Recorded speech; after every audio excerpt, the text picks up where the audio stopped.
Mr. President, under this amendment, the members of Congress will go into Medicaid. If it's good enough for 50 million Americans, it should be good enough for us. Florida Senator LeMieux joins me right now. Senator, what kind of reaction have you gotten from your colleagues?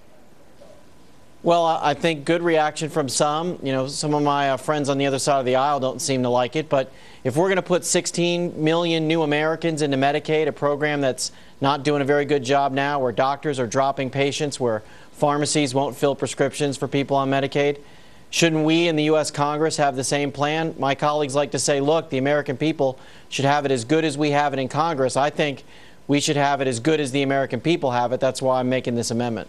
Senator, do these folks who go into Medicaid have a choice? Of course they don't. Okay, so the difference is you guys have a choice.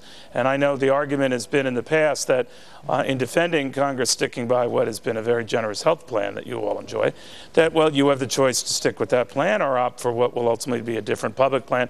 But in this case, there is no choice, right? And that's what your beef is about, right?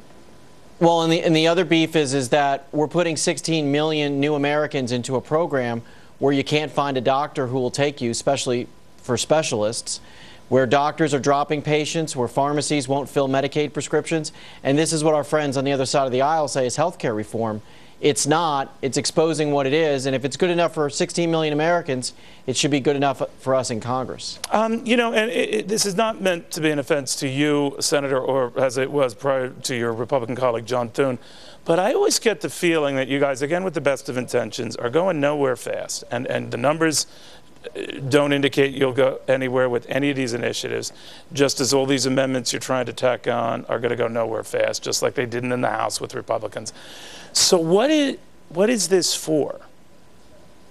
Well, look, we're the loyal opposition. We have a responsibility to point out what's wrong with this law that passed, what's wrong with this bill that we're focusing on now, so that the American people understand it. We have to communicate that to them. That's our job. And we're going to get our say. That's what we have the right to do here in the United States Senate. And the American people will know the story. And we've got an election coming up, and they'll be able to make a choice whether or not they like what the president's saying as he tours around the country, or they believe what we're saying as we make these arguments on the floor of the United States Senate. Well put. Senator, thank you very much, sir. Very good having you. Thank you, Neil. Great to be here.